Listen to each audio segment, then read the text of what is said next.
With that, Doug, did you have some words to get us started? Sure. Yeah, well, first off, thank you for coming. Welcome to my home. It's just enjoyable that we can get together as one, as one as the ministry and one as the church to celebrate what we do um, as we reach those behind prison walls. Yeah, so today I have the privilege of introducing our new CEO and president, Joe Pryor. But first, just some reflections. Spring is coming to us, at least here in the Midwest, and it's just bringing kind of a new sense of life. And with that, I'm also thinking about, the season that we are hopefully exiting, and that's been this 2 years of COVID. And really been sensing that, especially from our mentors, have been inviting, not only us as staff out. In fact, one of our art projects is out in California right now, just south of Sacramento in Ripon. And they've had a good gatherings around that and have a couple more coming. But also I've been hearing from those of you, the mentors and our ambassadors, that you've been getting out and sharing the message of your ministry, of Crossroads Prison Ministries, and what it means to you and to those that you serve. Because as we look ahead at this coming year, it's really going to offer us an opportunity to grow our reach to serve those that God loves so much. And we'll be talking to you about that as time goes along with the recruitment campaign. And we're really looking forward to that. And so I'm just excited that things are really feeling fresh. And I hope you are feeling the same as I am. And speaking of that, I was speaking of sharing your story, just real quick. On Monday, I had to go to physical therapy for the first time. And then during that time, of course, the therapist is asking, what do you do and all that. And so I started sharing about the ministry. So he had a number of questions around that and why we do what we do and how we do it. And then today, when I came in for my second session, I was 15 minutes late because I misread my appointment time. So I had to apologize. But as I was apologizing, he said, well, that's no problem, because I was taking the time to look at Crossroads website. I was so intrigued with what you were telling me. I thought I'd take the time to do that. So you just never know where that conversation goes, because when he was done with me, the assistant came in to finish up what he was doing. And she, of course, asked, what do you do and all that? Well, she suddenly became quite quiet and paused, and then began to share about her own husband who was incarcerated. And so by me sharing a bit of our ministry, it just opened up a door for me, just really basically to listen, to be a safe person that understood what she was going through. So I just want to encourage you to share your story. It can have power. It can open doors. It may not on the first conversation, but it will open doors. And so today, I just wanted to start with a very short devotional. It's actually taken from next month's Just for Mentors. That just it's going to come to your doorstep here real soon. And it was kind of fun to do, because as I was doing it, a song went through my head. And the song actually comes out of Luke, for me anyway, comes out of Luke 6. And it says, why do you call me Lord, Lord, and do not do what I say? As for everyone who comes to me and hears my words and puts them into practice, I will show you what they are like. They are like a man building a house who dug deep and laid the foundation on rock.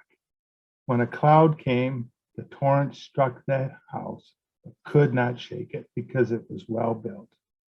But the one who hears my words and does not put them into practice is like a man who built a house on the ground without a foundation. The moment the torrent struck that house, it collapsed, and its destruction was complete. You know, those verses really are really, pardon the pun, but are foundational to what we are trying to share with our students. You know, because the foundation of our lives really impacts all of our decisions. It affects our relationships, and it affects our well-being when the difficulties of life are sure to come, and that when life feels unfair. You know, one of our young leaders at work helped me with this thought. You know, my own home, this particular home has poured walls, but if my home was built with stone or with a block, you know, they start with what's called the cornerstone. It's what all the other stones are laid in reference to. And it's really the rock that bears the weight of the entire structure. And I think about that, if we get off kilter with that first rock, that cornerstone, by the time I got to putting my roof on, it'd be all out of kilter. And so our life's foundation needs to be built on a solid cornerstone. And as the psalmist says, needs to be built on the chief cornerstone. So amen and thank you. So I'm going to introduce Joe Pryor. You know, this is a great time. You know, Lisa Blystra, who many of you knew and have met, she's been a friend of mine for many, many years, and had a long journey with her. You know, since I came into the ministry, she really helped lay a really, really good foundation with the ministry and has taken us well forward. But she came to the point in life where she felt it was time to retire and to turn over the reins to new leadership, so she could spend more time with her grandkids and her family.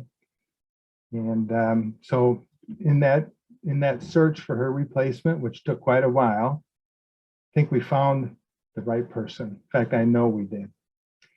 And so I want to introduce Joe Pryor.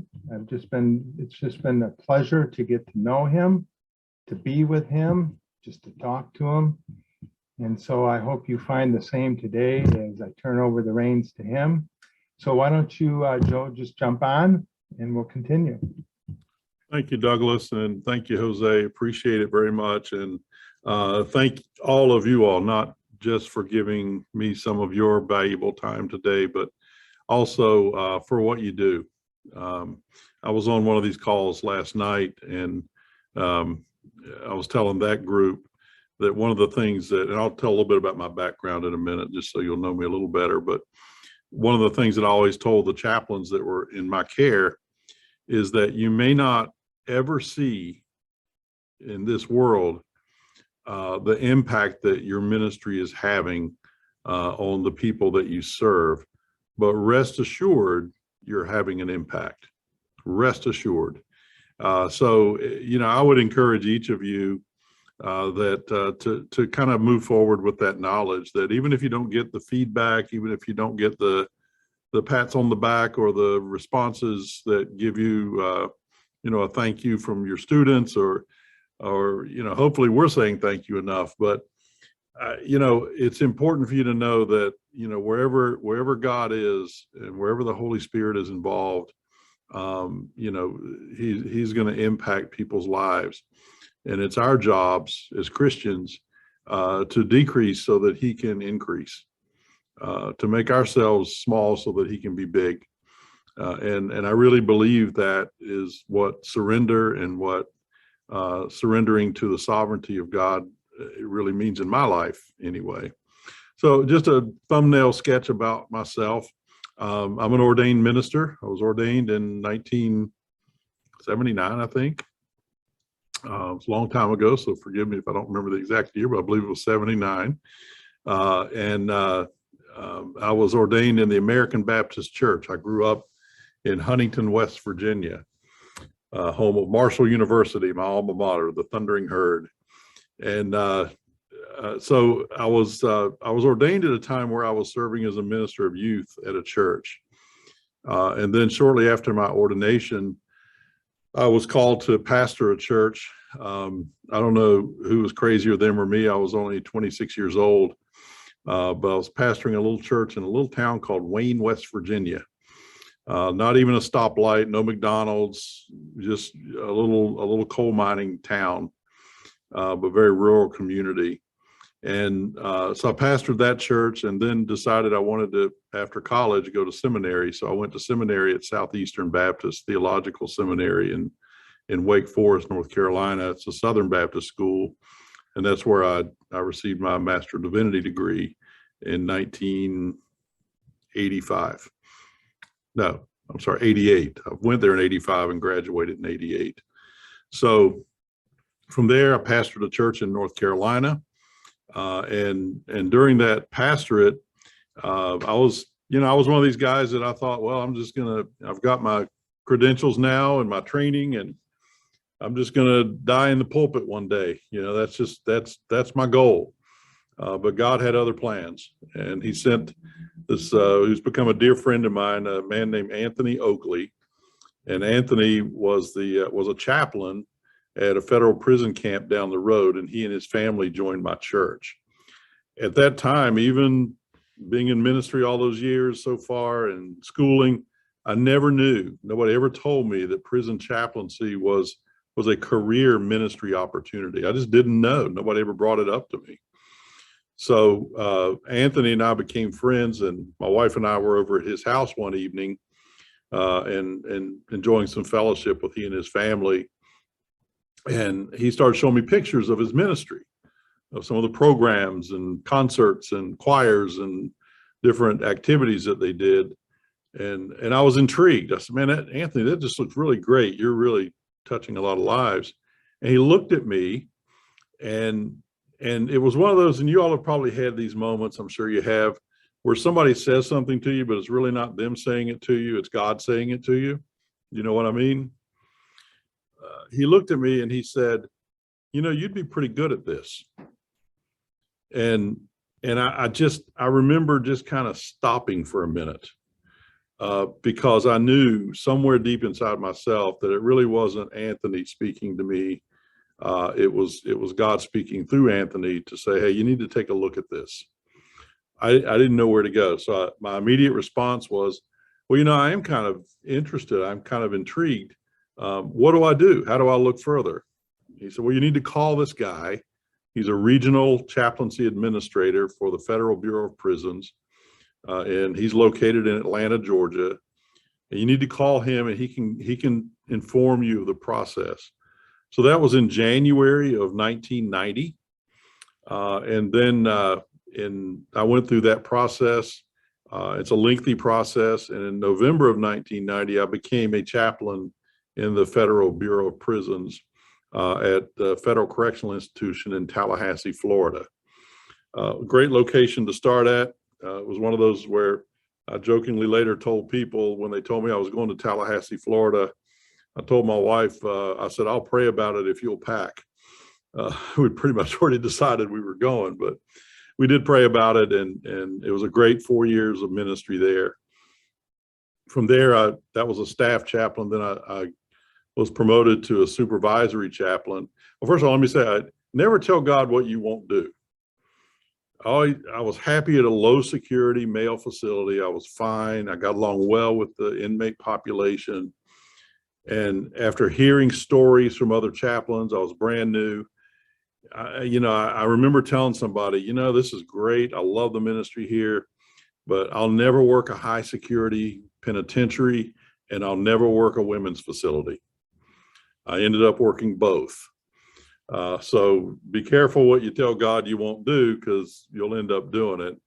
So my next stop was a high security penitentiary in Lewisburg, Pennsylvania. You've probably heard the term the big house. That's the prison that the big house was named after. It was a really, at that period of time in the mid-90s, it was a very dangerous place. We had 3 homicides the first 3 months I was there. My job was to notify next of kin, try to track people down and notify them. So it was a really difficult 4 years, but I learned a lot. I learned more in prison ministry in those 4 years than I did collectively anywhere else in the rest of my career. So from there, I became a regional chaplaincy administrator, where I had the religious services responsibility for 23 facilities, 23 federal prisons. From there, I went to the central office in DC, where I was the faith-based programs coordinator. President George W. Bush, when he came to office, he mandated that there be faith-based programs in federal prisons. And he wanted a program written and designed. And I was fortunate enough to be hired to do that. So we developed a program called Life Connections, which is still in place today in, I think, 6 facilities nationwide for over 20 years now. So I'm real proud of that. From there, I went back and I did one of those facilities where I said I would never do. I worked in a women's facility in Carswell, Texas. It's the only female medical center in the federal system. You know, it was probably among my best 3 years in ministry. I loved it. The ladies in that prison, all you had to do is put a poster up and they just flocked to whatever program you put in place. It was oftentimes heart-wrenching. Some of the most heartbreaking stories that I remember, one lady came to me into my office and she said, "I need you to pray for me. She said, I have a 10-year sentence. My husband also is in prison. We have a 10 and 11-year-old daughter. I had to give them up for adoption because there was no one to care for them. I'll probably never see them again." And tears just streaming down her face. She said, "The only thing I know is that I was told that a really good pastor and his family adopted them. So I know they're in a good home." And it's one of those moments in counseling, in Christian counseling, where you just, the whole time they're talking, you're just praying, "Lord, give me something to say to this person to ease their pain."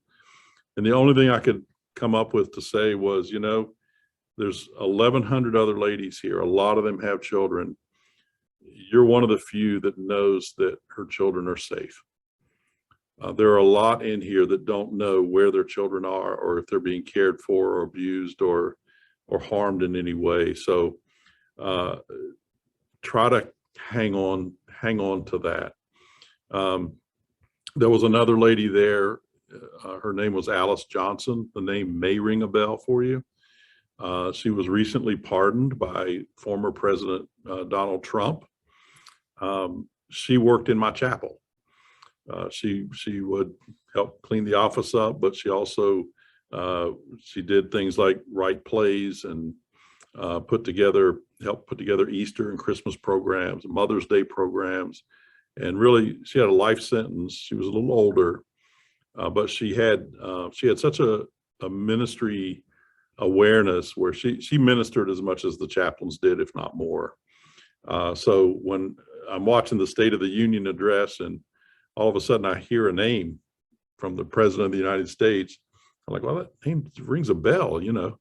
And then they cut to the balcony where the First Lady is sitting, and right beside the First Lady is the lady who used to work in my chapel.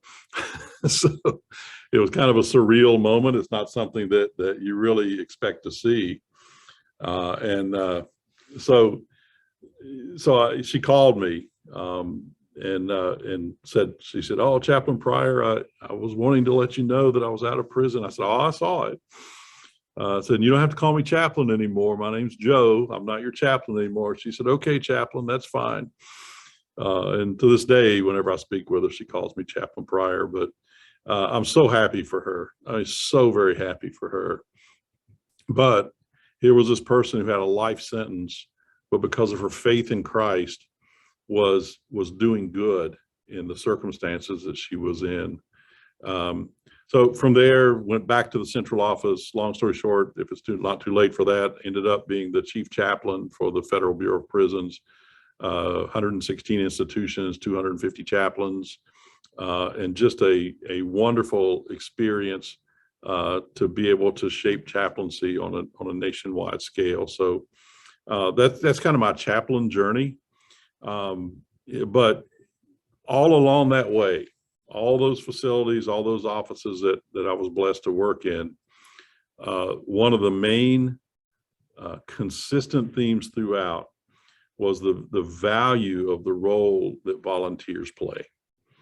The Bureau of Prisons at that time had over 5,000 volunteers in different facilities around the country. But it was, you know, for chaplains even, it was in our job description to be pastoral, to be good counselors, to be compassionate. So a lot of time guys, men and women in prison would look at us and go, well, yeah, you're paid to do that. Of course you're doing that. But you as volunteers, you don't have to do that. You know, nobody's paying you to do what you do. You're doing it because you believe in Christ. You believe that Bible studies, that the gospel makes a difference. You believe that connecting with Christian mentors makes a difference. And I'm here to tell you, it does. I just got off the phone with a dear friend of mine, and he was congratulating me on this position, and we were also catching up. We shared an apartment together when we were in DC for a while.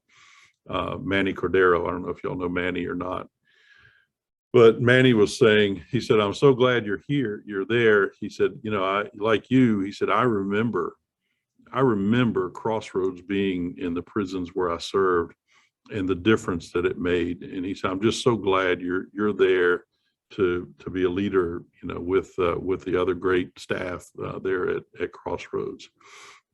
And I am honored. I mean, I'm just so humbled to be here. So I want to assure you first and foremost that even if you don't see it, what you do makes such a difference, such a difference. When the board of directors interviewed me, they asked me what attracted me to Crossroads, not what attracted Crossroads, you know, what attracted me to them. But they asked me what attracted me to Crossroads, and my immediate answer was the purity of the mission. Nobody can argue what we do. We bring the gospel and we match with Christian mentors. I would defy anybody to argue with the biblical foundation of that, to say that it's not biblical, to say that it's not impactful, to say that it's not necessary. You know, we all know that it is, and it's why you do what you do. And every day, whether I'm talking to mentors or our staff or our donors, or even our students, our board of directors, I'm just absolutely overwhelmed and humbled by the level of commitment. And I mean that from the bottom of my heart. I can't stress that enough. In fact, I told my wife after the first couple of weeks here, I went back, we were staying in a hotel at the time. We're in an apartment now. I remember going back to the hotel room and I said, you know, I'm not sure I'm holy enough to work there. And she kind of looked at me and I said, I'm kind of serious. I said, I am overwhelmed by the level of spirituality, the level of commitment, the level of generosity, not just of money, but of time. I'm overwhelmed by our young staff, like Jose. Sorry, Douglas, you're not in that category anymore, brother. But I'm overwhelmed by, sorry, Stephen, you aren't either. Sorry, man. I know how old you guys are. But I'm overwhelmed by our young staff who are spiritual beyond their years. Every Thursday morning, we have an all-staff prayer time, and people sign up to take turns to lead that prayer time. And when our young people do that, I'm just in awe. I really, honestly am just in awe at the level of spirituality of these fine young people who you all are interacting with and who are supporting the work that you all do. And when I'm here in the office, and I split my time between here and South Carolina, by the way, I do have a home in South Carolina. So I'm here about half the time, there about half the time. But they are tireless in their support of you and in their thankfulness for you. So I want you to hear that from me. Douglas asked that I speak a little bit about maybe kind of visioning for the future. We are facing some challenges. One of the challenges is we have several departments of corrections that are making it difficult to get our Bible studies sent in, to get our letters from mentors sent in. And through my years of experience in corrections, I've got some connections with many of those departments, with the leadership. So we're working through those challenges. I honestly believe in my heart of hearts that the intent was not anywhere near keeping Bible studies and mentor letters out of prisons. That was not the intent. It was an unintended consequence. I'll use North Carolina as an example. North Carolina scanning their mail, which means a lot of our mail gets rejected. Bible studies get rejected because they don't scan, because they're in booklet form. And so we were getting stuff sent back to us. So I reached out to the commissioner, Todd Ishii, sent him an email, and I said, Todd, I know you. I know that it could not have been your intent to keep Bible studies out of your prisons, but this is what has happened.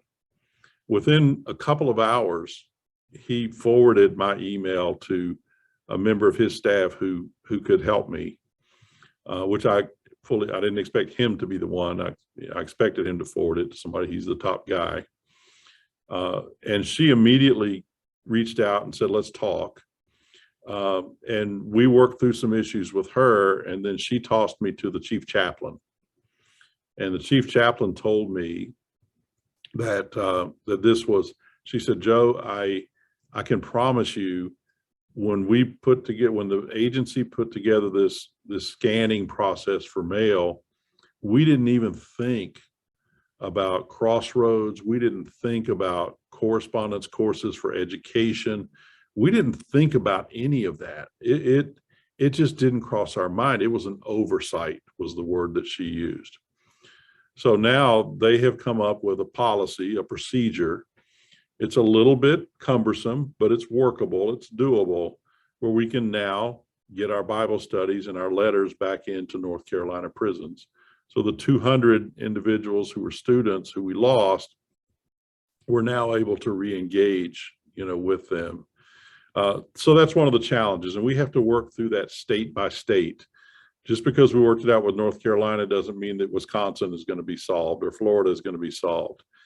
Florida is telling us it shouldn't be a problem. Your stuff should come right in based on our religious publications policy. We're working through that. So we're working through those challenges. The other more positive challenge, I guess I would say, is you may or may not be aware, but in a lot of prisons and jails right now, individuals who are incarcerated are being issued tablets, it's not an iPad, but it's like an iPad. Excuse me, let me get a drink.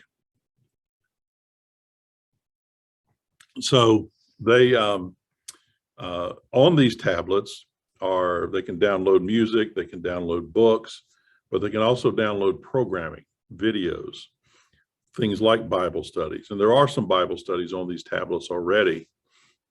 So we're very aware of the fact that right now there are about 1.4 million tablets out there. So that's 1.4 million people that we could be reaching with the gospel through electronic means. Now, our challenge is that what makes us special and different, along with delivering the gospel, is you. It's the mentoring component. So we don't ever intend, and please hear this loud and clear, we don't ever intend to abandon the way that we're doing it now. That's not the intent. Our question is, in situations where we cannot match with a mentor, is it a good alternative for us to deliver the gospel in an electronic format? So let me give you an example. The average stay in a county jail is 21 days. That's just, some are longer, some are shorter, but average stay is 3 weeks. So a guy comes into jail, he's processed into jail, and somebody, let's say on day one, tells him about Crossroads. And he says, man, I want to sign up for that Bible study and get a mentor. So he gets the card, he sends it in, and we get it in our mail, and we process it, and we get roughly 2,000 pieces of mail every week. We process it, we send him a Bible study. At best, we are probably going to look at getting it to him within 2 weeks. I think, Douglas and Stephen and Jose, that'd probably be a fair estimate. By the time it actually got in his hands, we got his letter, we mailed it, it went through the institution mail process, and now he's gone in a week. So he's not had time to work through the Bible study. So we've not been able to match him to a mentor because we don't have the Bible study back. So in those situations, the advantage to having Bible studies on tablets is that they're getting the gospel. From the time they're handed the tablet and are taught how to turn it on, they have access to a gospel Bible lesson. And they're equally as important, they're introduced to Crossroads. So a lot of men and women who go to jails and detention centers are not going to go to prison. They're not going to get sentenced to a prison term. But if they do, now they already know about Crossroads, and we've provided them a linkage to a lifeline before they ever get to prison. And I think there's value to that. Now we're working through that, we're talking through that. But again, I really want to stress to you that, and I want you to hear me loud and clear, you all putting pen to paper with your thoughts and your words of encouragement send such a strong, intimate, personal signal to those who are incarcerated that we will not change that. This will always be the primary portion of our ministry.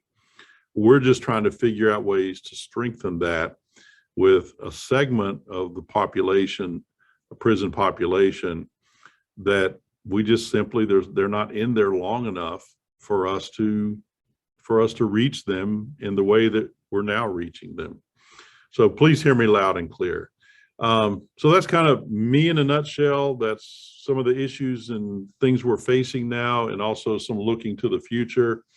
I want to make sure I'm clear, but Jose, I've probably rambled on long enough, and since me as a Baptist preacher, there's no way for me to take up an offering, I better stop here. Thank you so much, Joe.